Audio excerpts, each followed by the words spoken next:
Welcome to Phantom Tabletop Gaming, podcast edition, episode 3. I don't know. Today we're going to be talking about tabletop RPGs, specifically our top 5 non-Dungeons and Dragons tabletop RPGs. So just a couple of notes about where we're coming from in this video. So we're both fans of Dungeons and Dragons, but we also love playing other tabletop role-playing games because as good as D&D can be, it can't do everything, and there are systems out there that do different aspects of role playing much better than D&D. And I think a lot of people, when they're first introduced to the hobby, they get into 5th edition or they get into whatever edition of Dungeons and Dragons there were when they started, and they think that it's just the end all be all. But the reality is that when you have a specific idea for a kind of game you want to play, there's probably a system out there that does it better than D&D, unless you want to play a D&D game. Yeah, So we thought, oh, sorry, go ahead, Eddie. I was saying, yeah, exactly. Yeah, no, there's so many different systems that do so many different things, and most people, for some reason, just seem to think that D&D can kind of cover it all, because there's a lot of different hacks out there that you can get, where you can just like, well, I'll hack it D&D system and play this game, and sometimes that's cool, but usually there's just an already made system that just works better for that. Yeah, exactly. So like you can make D&D play whatever kind of game you want to play, but you can get more mileage out of a different system. And also I think different systems are awesome and I wish more people would be open to like just trying them out. But I digressed. Hmm. So today we wanted to talk about our top 5 games for tabletop role playing that are not Dungeons and Dragons. And just as kind of an aside, for us, Pathfinder is functionally the same as D&D, so we admitted it from this list. We do love Pathfinder, we do love D&D, but that's not what this list is about. Yeah, I mean it's Uh, basically what D&D 3.5. yeah, a lot of people call it 3.75 because it took the 3.5 rule set and kind of refined it, but Yeah, that is a whole bag of worms for another video. good Uh, point. at any rate, I think we'll just jump right in and I'll kick us off. So my first pick that I wanted to introduce to the list, and I want to make a note that this is in no particular order. These are just 5 games we think you should check out. I want to talk about Zweihander RPG. So Zweihander is a kind of an old school hack, or not a hack. It's like a love letter to Warhammer Fantasy Role Playing, the old Games Workshop game from back in the day. So it's a D100 system. So like you have a stat, your stat might be like 55. And to succeed in attacking, you have to roll a D100 and get underneath whatever your skill is. So the higher your skill, the more likely you are to roll underneath it. So the reason I wanted to talk about Zweihander specifically is that it is a fantasy setting, right? And that's familiar. So if people want to keep playing fantasy, but they just want to try something different than D&D, I think Zweihander is a great option. So just a couple of things to keep in mind if you want to try out Zweihander is that it's really grimdark in typical Warhammer fashion, right? As fans of this channel will know, Warhammer is a big fan of the grimdark. So what that kind of means is if you want to think of like D&D as Lord of the Rings esque, like high fantasy, big heroes. If nobody really dies, but if they do, it's in like a heroic sacrifice.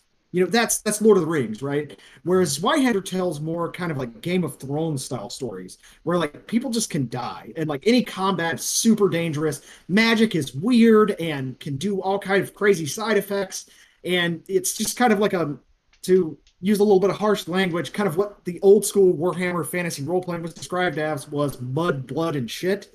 And I think Zweihander really kind of exemplifies that. Yeah, no, I don't have a ton of experience with it. I know it's pretty deadly. How does the combat stack up with D&D? So, okay, the game is not quite as focused on combat as D&D is. It still does have a lot of combat stuff in it. The game, as it's written, doesn't require a grid to play on. You can run all the combats as theater of the mind, so Hmm. you kind of don't have to worry about counting squares or feet that your character's moving. You kind of just keep up with all of that and kind of build the scene in your own head. But there's a surprising amount of depth to the system. And there's all kinds of talents and skills, similar to feats, if for those familiar with D&D, that you can really customize and make your own character. And what I do want to talk about too, though, is the kind of the class system in the game. your character has professions. So when you're starting, you can either pick your professions or roll for them randomly. And I really suggest that people give rolling randomly a chance because it's really fun. But anyway, so you get a profession, and as your character gains experience, you don't just like level up, right? You gain experience, and then you immediately can spend that experience to advance a skill, buy a talent, get a flaw, get a benefit. Um, but eventually you can build towards these other jobs. So like a starting job might be like town militia, and you can build that into a more advanced profession called sellsword. And sellsword might have like a prerequisite of you need a 3 ranks in a sword skill or whatever, right? So like Mhm. as you're playing the game and you're kind of discovering who your character is through role play, you can kind of build them towards these other jobs, and you can get up to 3 of them. They're called life paths. So by the end of the game, you have a really customized experience for your class, and you're never going to run into that problem that I've found with fifth edition after playing it a bunch, where like it's hard to differentiate characters. Like if somebody played a fighter in one campaign and you want to play a fighter of the same subclass, like they're going to feel really similar in fifth edition. You will never run into that in Zweihander. Like every character really is its own thing and its own unique experience, and I think that that's a really powerful aspect of the game. Yeah, I think that sounds pretty awesome. That's my biggest complaint about fifth edition, as you well know, but the our viewers might not, is that it's only got so much playability for me that once I've played it through so many times or seen other people play it around, it's like I'm just repeating someone else's character or playing a character I've already played. Yes, Yeah, I understand you can kind of play around with your own story, but ultimately you're still, it's like the character build itself. You don't get a lot right. of replayability with that because eventually you're going to see it all. Yeah. So my kind of my be wary ofs for Zweihander are that it can be kind of rules dense. It's a lot more complicated than fifth edition is. Hmm. Um, like there's very deep systems for like healing and travel. Like all these things that kind of get hand waved a lot in fifth edition, are like very important parts of Zweihander. Like if you get injured in a fight, like grievously injured, it's going to take your character like days or maybe even weeks in the worst cases to actually recover from that. It's not like fifth edition where you can get like stabbed all the way down to 1 hit point and just be fine the next day. That's not how Zweihander works. Yeah. And I find that kind of storytelling compelling, but I do want to give like a kind of a disclaimer because that's not for everybody, and I recognize that. Yeah, no. For people coming from D&D, some people really prefer that type of style. So yeah, it's good to kind of give them that warning. So Yeah. um, that all At any sounds really rate, great. yeah, and it's a really cool game. The book for it is like 2,000 something pages, but in those 2,000 pages is for a D&D equivalent. You get the player's handbook, the dungeon master guide, and the monster manual all in one book. That's why it's so gigantic. So like there's a great bestiary there. There's some really cool, flavorful like magic items. There's a lot of like baked in setting stuff that you can read. Hmm. Overall, I give Zweihander really high marks. If you're looking for like to play a more grounded fantasy game. Yeah. At any rate, so that's number one in no particular order. That's Yeah. the first one we talked about. I don't know, whatever. Why don't you take us to our next one? Okay. Yeah. For the next game, I decided we should go a little something outside of the fantasy realm because we are going talking Sure. about other games than D&D, and I'm talking about the Vampire the Masquerade. And generally, there's this, and if you don't know, these games, there's a bunch of them in this world of darkness, and Vampire the Masquerade is usually the most popular one. But there's Werewolf the Apocalypse, there's Maids the Ascension, Wraith the Oblivion, Changeling the Dreaming, and that they're all these like urban fantasy games. And if you're really looking for like an urban fantasy game concept, those are really great. Now, these games are typically pretty focused on story more than combat, and that's going to vary depending on which game you do play. But as far as Vampire the Masquerade goes, it is definitely very much usually played very politically intrigue, high story. Combat is definitely involved, but it's not combat centric, much like you would get with D&D. But like, there's this. If there's plenty of options out there, you can go on YouTube and watch a lot of these different games. But like, its combat is based off of like kind of like a um, it's like a roll off. So um, the general concept of combat is actually interesting. So like if you're doing like a roll off, you just roll your dice pool versus their dice pool, and then the winner would do damage depending on who wins and by much and whatever your weapon you're using, and it can get a little complicated in combat. So that's kind of my wariness part of it, but like it's an interesting concept for me. I kind of like it. I really prefer the story first element of the game. Now, the dice rolls themselves, they use what's called a dice pool, and so you're going to build a dice pool based off of what skills you're using and what attributes and stuff you're using, and you would roll those dice, and for each six up, it's a success, and you're trying to reach a certain amount of successes to do whatever So you're you're trying to do. rolling D10s in those dice Yes, pools, it's just so that they D10s. know. Yeah, yeah, that's a good. I'm sorry, but yeah, D10s are what you're rolling, and it makes for some interesting situations. And then just like anything else, though, with dice rolls, it can be chaotic. You can have a guy who's really good at something and just have poor luck and not do well. But that's just kind of the part of you deal with when you playing with tabletop RPGs. It's really kind of hard to avoid that at all. Some systems do Well, better than others, but yeah, I was gonna say I think one of the entries on our list actually gets this right. as close as you Um, can. Yeah, I agree yeah, that. But but like, we'll get to that later. yeah, no, like I really do like Vampire the Masquerade. I do like the grim dark kind of urban fantasy, where now you could play this game in so many different ways. You can play like where you're all thin bloods, which is basically like your vampire blood is so thin that you're almost human, you're like half human, and you're trying to make it in a world where you're seen as this like this very dangerous sign of the end of the world to most vampires, and they're trying to kill you, and you're trying to make your way into that, and trying to figure out what's going on. You can play with your most powerful vampires, and you're doing a bunch of political intrigue, trying to take over the city. You can play where you're just one group and you're traveling the country. You can do all kinds of games, but typically they're going to be they're story and heavy story based. But yeah, no, I think that it's a very good game to get into if you're interested in that type of concept.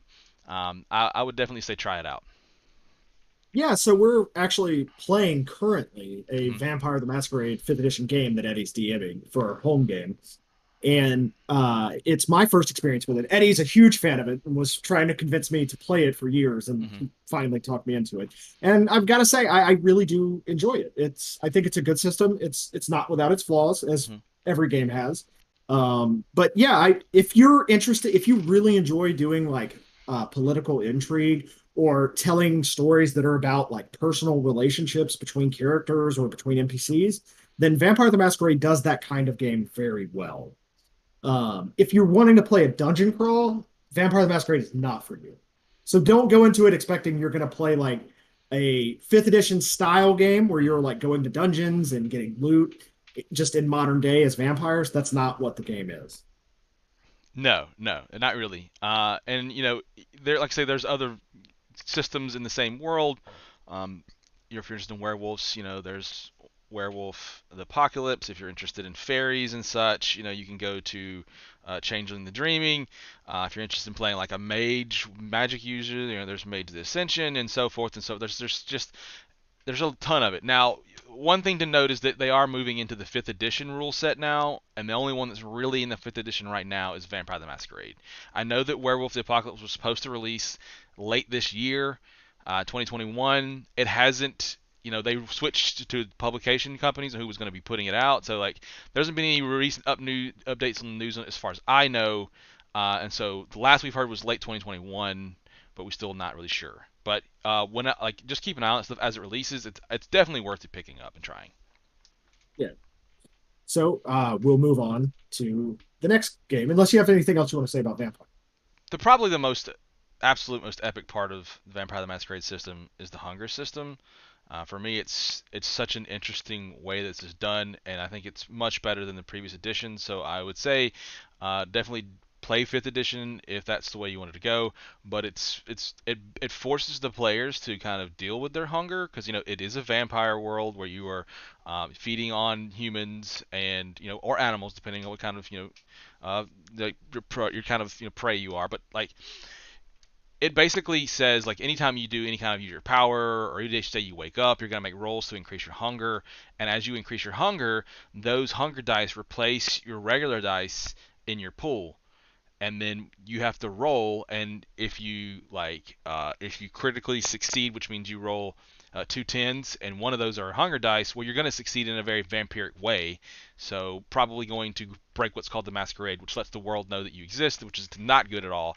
Or if you critically fail, so if you roll a one on the hunger dice and you fail your dice roll, then you're probably going to rip someone's face off and eat them, and it forces you to kind of deal with that. And really make such interesting storytelling concepts. And then you got to cover up your masquerade breach, or what you've done to try to keep the humans from knowing, and maybe the different type of organizations, or even the higher ups in the vampire organizations, from taking you out. For you, just such a cool concept that I think was really interesting. And yeah, and then another thing that probably makes this really kind of a dynamic thing is that not only is there actual combat rules, but there's social combat rules where you can actually take willpower damage by debating someone and losing, and I think that's really an interesting way to kind of go about that as well. So we'll move on to the next entry in our series. And so we talked about Zweihander, which was fantasy, and Mm-hmm. then Eddie talked about Vampire the Masquerade, which is urban fantasy. Um, and now I want to talk about cyberpunk fantasy. Mm. Um, so I want to talk about Shadowrun. Um, Now, Shadowrun is kind of the boogeyman of like tabletop role playing games. Everybody that's like interested in trying other systems usually have heard of or have experience with Shadowrun. But since this video is kind of geared towards people that are looking to branch out from fifth edition specifically, I thought I would throw it out there. So Shadowrun is like this amazing setting. Mm-hmm. It's set in the future of our Earth. So like a lot of the big places in the world and the setting are like, Los Angeles, Denver, London. It's our Earth. But sometime in the past of the world, there was something that happened that like awakened all the old fantasy races, and humans started being born as like orcs, or born as elves, or born as dwarves. And magic is very much come back alive, like it's reawakened. It was dormant, but it's back. But it's also set on this like cyberpunk aesthetic. So like there's also a lot of like hacking and digital world, and they call it net running, where you like actually project your consciousness into computers to try to hack them, and you have to like evade the security programs. And there's like dragons that run these mega corporations, and it's really just like this zany like kitchen sink setting where like just everything is game, Mm-hmm. and it's just absolutely wild, and probably has my vote for like most unique setting in video or in tabletop role playing games. Um, and then so the setting is really the big point of the game. So the party plays as what's called shadow runners, as the name of the game would imply. And like you're basically like a criminal crew that you do jobs for corporations or the government or in wealthy individuals, uh, that they don't want the public knowing that they're hiring you to do. So you're like super expendable, right? So like they might hire you to steal data, but if you get caught, you can't expect them to help you. Um, so you're trying to like scrape by on a living, taking these like black market jobs, and it kind of makes this really cool kind of like Ocean's 11 style tone to the game a lot of times, except George Clooney's an ogre, and Brad Pitt is a hacker that like lives inside a computer. Um, Yeah. so it's just like this super wild setting. Now the rule set is dense. Mm-hmm. And if this was a text article, I would write dense in all caps. It is extremely complicated, and it's really easy to get rules mixed up.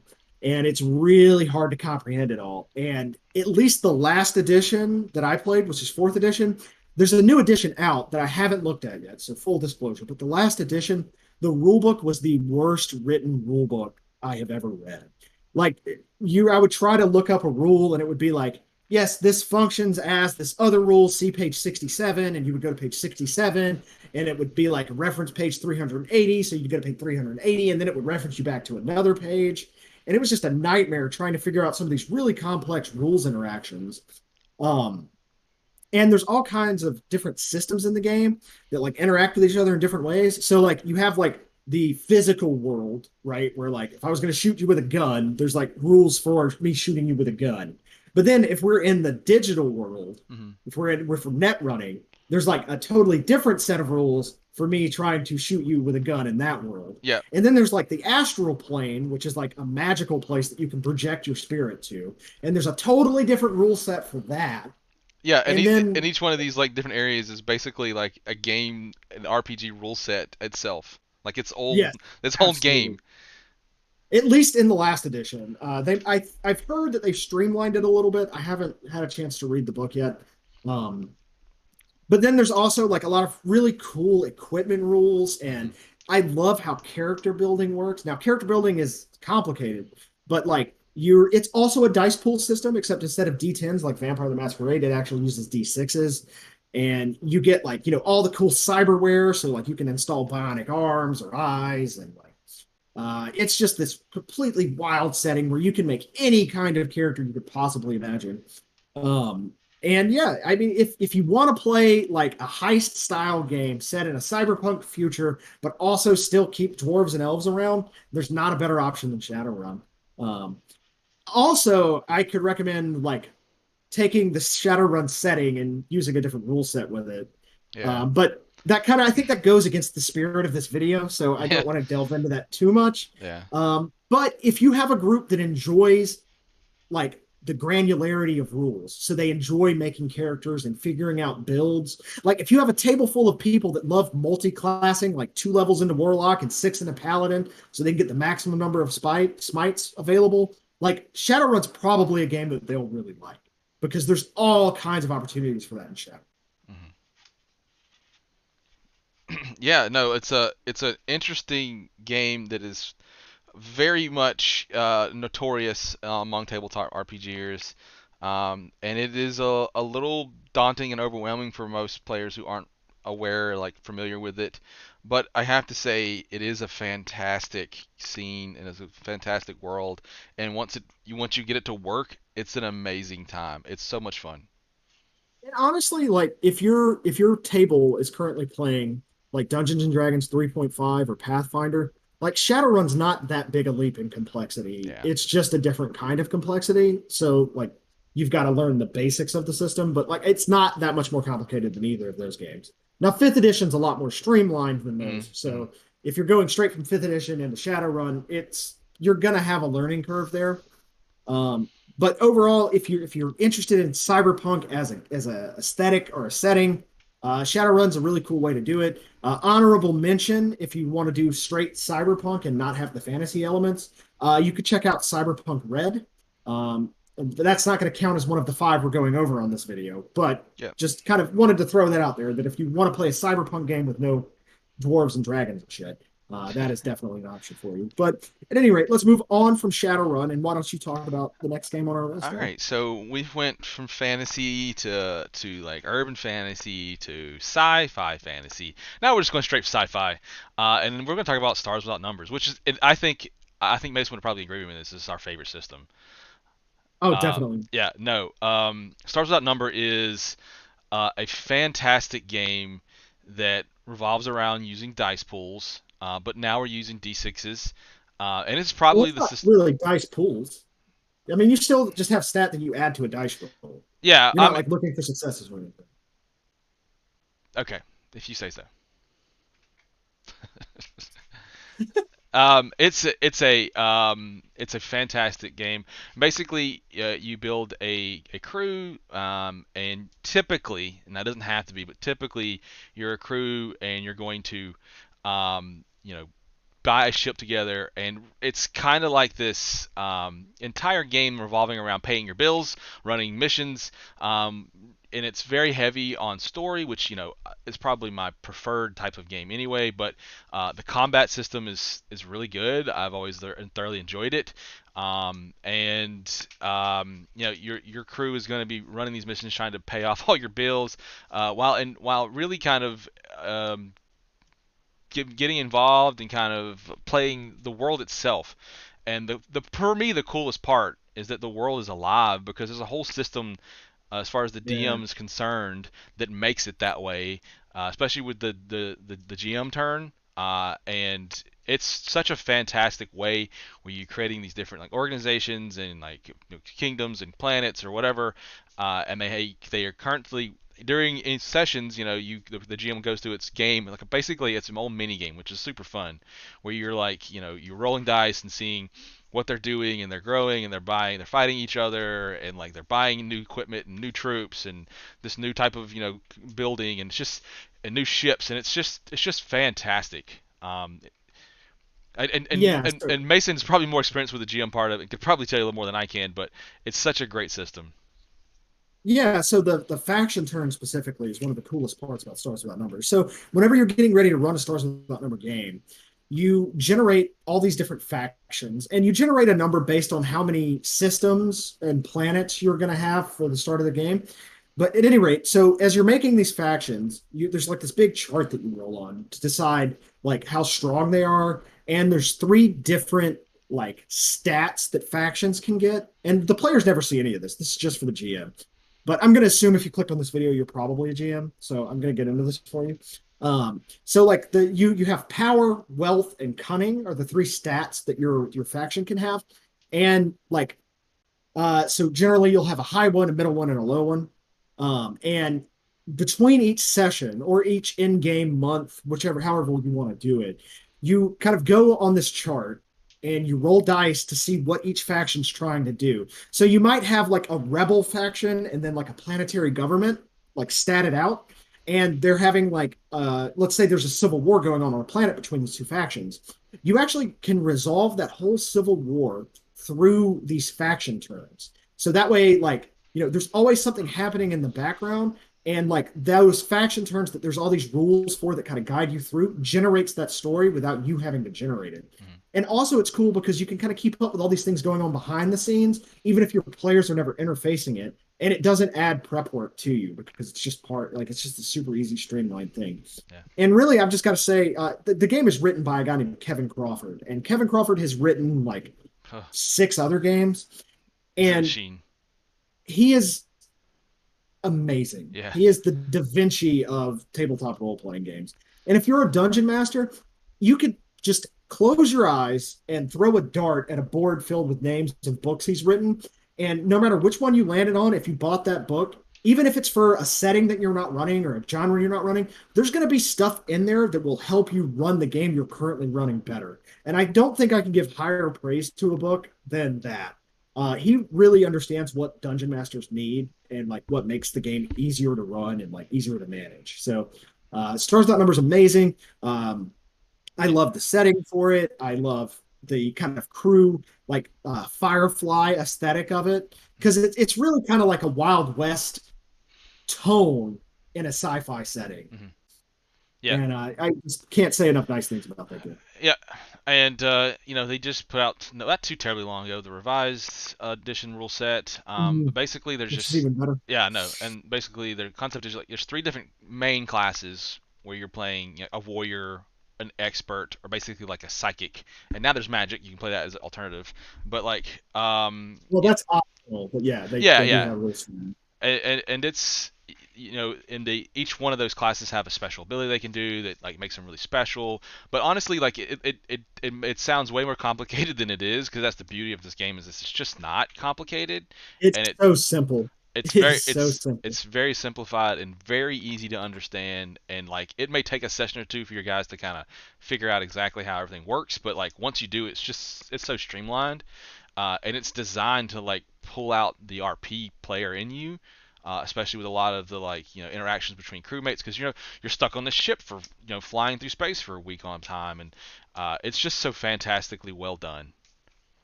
Yeah, and to kind of circle back to a discussion we were having earlier about like you can be really good at something and still fail at it. So like this is really bad in D20 games where Mhm. like you can build your character where you get like a plus 11 to your persuasion, but if you roll a 2, you're Yeah, still probably going to fail a difficult or even an average persuasion test, yeah, right? Stars Without Number really like dials in on that problem and turns it way down and yeah. makes that problem almost non-existent. So like if you really want to play a character that's good at one thing, you're always going to be really good at that one thing. Yeah. So like combat uses a D20, just like Dungeons and Dragons was, but any like out of combat skill check, you actually roll 2d6 and add your modifiers to it. Yeah. And success on an average task is a 7. So like if you have it's pretty reasonable early on to get a +3 to a roll. So like 2d6 +3, you're usually going to roll 7 or higher, like almost always. So like if you really want to be good, like if you want to play a smooth talker, right? Yeah. Like your character is going to be a smooth talker. Like you're not going to have these weird situations where like you try to like play a thief, but you can't roll over a 3 or a 4 on your D20. Like Yeah. that's not going to happen in Stars Without Number. And I think that that's an awesome part of the system. Yeah. I mean, there's always the chances that you will. That's just the chaotic part of playing an RPG. But like, yeah, no, I think this is the system that does the best job of kind of shutting that down. Yeah, absolutely. And he's written so many awesome books for it, and you can get the PDFs on Drive Through RPG. Like, if you're wanting to play a sci-fi game, go pick up Stars Without Number. I don't even care what kind of sci-fi it is; it can do any kind of sci-fi and nail it. Yep, I concur. Like, just 100%. Yep. Yeah, you hear to her, folks. Like, Phantom Tabletop Gaming approved. If you need a sci-fi game, just do yourself a favor. Go buy Stars Without Number. Even if you don't want a sci-fi game and you're trying to find like DMing resources, go buy Stars Without Number. In fact, don't even go buy it. It's for free on Drive Through RPG, the basic version of it. Yeah. No, like honestly, the GM turn itself is like such a great like groundbreaking concept for RPGs. It can be used anywhere. I'm not gonna lie. I'm a teacher. I have used this in my classroom for my students for like an in-game like war game we were doing for history. And I used this like the rule set in there and tweaked it, like made it more like modern, and my kids loved it. Also, if you want a fantasy version of the faction turn, Worlds Without Number came out recently, Mm. and it has one in there, so you don't even have to do any work. That's true, Just but go get Worlds Without Number. it isn't terribly difficult to tweak it to make it work. But yeah, Yeah, no, he's already done that for you. yeah. Um, So anyway, well, I think we we can't put, say enough nice things about Stars Without Number. So, I think we've poured on this one enough. We can move on. yeah. So last but not least, I'm going to take us back full circle, and it's weird that I'm going to be bringing two fantasy games to this list Hmm. because Eddie will tell you I'm not the biggest proponent of fantasy role playing. I like it, don't get me wrong, and it's like what got me into it. I've probably played the most fantasy games, but I really enjoy like sci-fi games and like urban fantasy games are kind of like my jam. Hmm. But there's a game that's so good that I would be remiss if I didn't include it on this list. And that game is called The Burning Wheel. Mm, yeah. And The Burning Wheel is a fantasy game. And if you're somebody that loves DMing and you like reading like books or forum posts or like blog posts about DMing, the greatest DM book ever written is the Burning Wheel core rule book. Um, so basically, Burning Wheel is it is a dice pool system with d6s, and you're trying to roll over fours to get successes. But none of that really matters to Burning. um, so Burning Wheel, when you're making your character, there's three things that matter the most about your character, and they're not stats. They're three things. They're three categories. They're called beliefs, instincts, and goals, and that is all that matters in Burning Wheel. So, like, you might have a belief of like the city watch is all corrupt, and you might have an instinct that I don't trust authority, and you might have a goal of taking down the city watch, and all of those things kind of like meld into your character. So like, and you get how you get experience in the game is role playing your beliefs, instincts, and goals. So like, if a town guard is like, hey, come with me, I need to talk to you about something, and you punch him in the face and run away, like it's going to cause problems for you role playing, but you get experience for it. So it really like incentivizes you in a way that most games don't to actually role play your character who they are, Hmm. and to really think about who your character is as a character. And it's a really brilliant like game in that kind of way. And it's got several other rules that I just completely steal every time I dungeon master. and use them in other games because these rules actually don't have anything to do with stats or rolls or resolving anything. They're just kind of like what I refer to now as the golden rules of dungeon mastering. So the first one of these that I want to talk about is if failure isn't interesting, just let your player succeed. Don't call for a roll. Mm-hmm. And what he means by that, like, is let's say, you have a locked chest that you found on the side of the road, and there's no time pressing thing, and your character's just standing there trying to pick this lock. Don't make your player roll for that roll. Because if he fails, he's just going to try again. There's nothing interesting about failing there. So just let him succeed. Don't call for a roll in those scenarios. Or like, if your player's like, hey, is there a tree around that I could climb? Don't have them roll a perception check. Failure's not interesting. It's the worst. Just let them do it. And I really love that about the game. And I've tried to just incorporate that into my DMing period. And I think it's maybe a better DM doing that. The other really interesting rule that I've tried really hard to implement in other games is a rule that he calls let it ride. And that is, unless circumstances change drastically, only ever have a player roll for an action once. So, and I'm sure all of you that have played fantasy games have experienced this, where, you're standing at the edge of a clearing and you're trying to sneak into a tower. And you're like, I want to stealth up to the tower. And your DM goes, okay, give me a stealth check. And so you roll your stealth and you get like a 15 or whatever, right? And you sneak up to the wall and you're like, okay, I'm going to go through the door. And he's like, all right, make a stealth check to go through the door. Or make a stealth check to climb the stairs, right? Like, Burning Wheel says no to that. Like, you decide as the DM what the difficulty for a task is and have them roll once. And if they succeed, that's it. And the game even goes to like these super wild, like, it extends with this. So like one of the examples I've seen with it is like there was a game being played, and one of the characters was a weaver for the king. And he wanted to, like, I can't remember all the details, but he wanted to like sabotage this piece of clothing that he was weaving for the king so that when the king like buckled it, it would stab him in the throat. So the dungeon master decided that the difficulty for this would be really high, like 9 successes or something. And this guy rolled his roll and rolled 9 successes and made this amazing piece of like, assassin cloak or whatever it was. And like that was the only roll he had to make. He made the piece, the king put it on, and the king died from the cloak. So there wasn't like, he didn't have to roll deception to like pass it off as not being, or as being a forgery or like trapped. He didn't have to like persuade the king to wear it. Nope. The DM decided what the difficulty for that roll was, and he rolled for it one time. And I really think that it speeds up games, but B, it also like encourages your players to do stuff, because sometimes like you can really unintentionally, from a player standpoint, dissuade a player from is doing really something if you're like, interesting. yeah, give me a And stealth it does check. force you Okay, to you get next actually to the deal guy. with All the right, fact now give me a that you pick feed on check. people. Yeah. Okay, for now your give me living. So, yeah, I got to give check or huge whatever, props for right? how they Yeah. designed Like it. you're giving me so many opportunities to fail, whereas in the let it ride system, like you're just saying, okay, if you want to pick that guy's pocket, this is what you have to roll. And then you tell them after so how Burning Wheel kind of works is I would say, okay, Eddie, I want to sneak into that tower. That's my intent. You tell me based on my intent of what I want to do, how many successes I need. And after you tell me that, I can say, yes, I'll do that, or no, I won't do that. And I really love that the system is all about like open information in that way. Because I think it just encourages good communication, which is key to like having a good relationship at the table anyway. Yeah.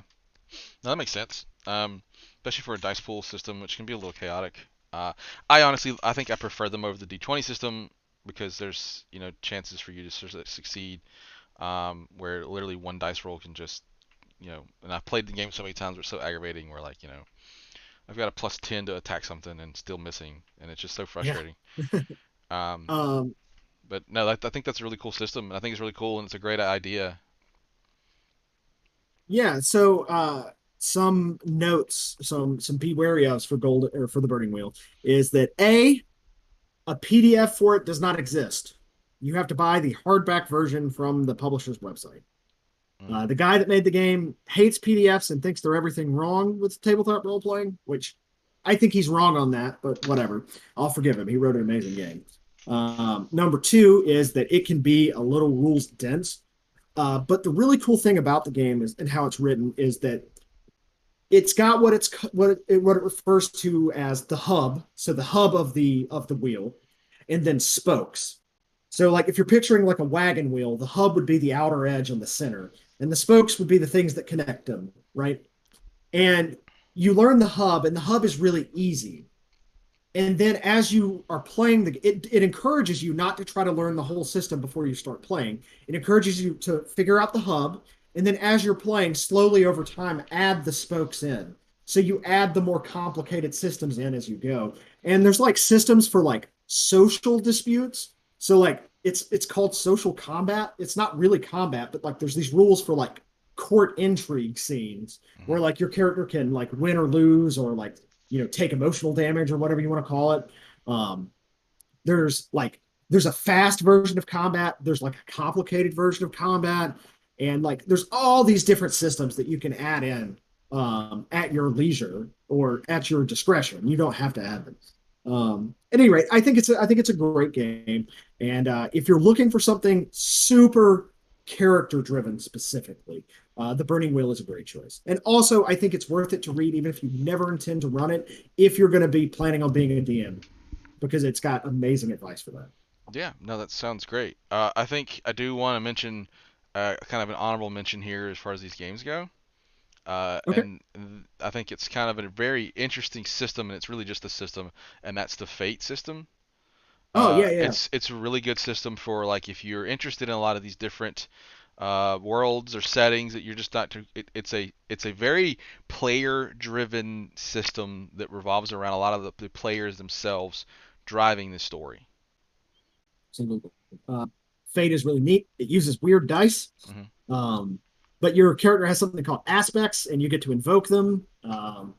And you can really do anything with Fate. And I think Fate would require a video all to itself. But yes, I do love Fate. It's worth looking into. It is setting agnostic. You can play it with any setting. Yeah, that's kind of why I wanted to give it like an honorable mention. Is like, hey, Yeah, if yeah. you're interested in some of these settings, but you're not, Fate's not a terrible way to go. It's really player driven, and it gives a lot of leeway to to your players to kind of drive and run the story itself. So it's interesting. I thought it'd be cool. Yeah.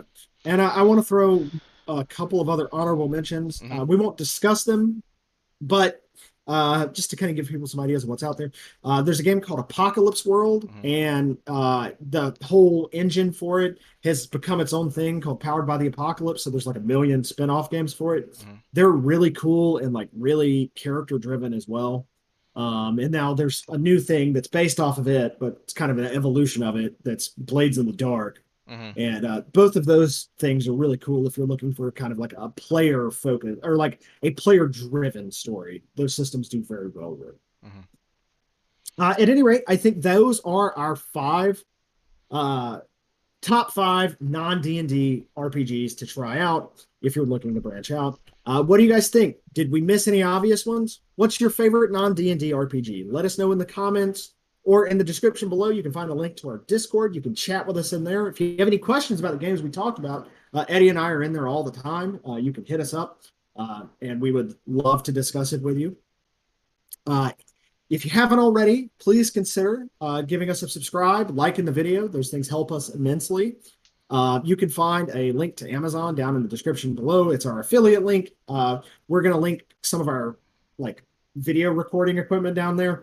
You don't have to buy that. Anything you go and purchase there, after you click the link for 24 hours, will give us a very tiny kickback that we use to reinvest into the channel, to buy terrain for wargaming, to buy new miniatures for different armies, to buy tabletop RPG books to review. Every single cent that we get is reinvested directly into the channel. We love you guys. Thank you so much for your support, and we will see you next week.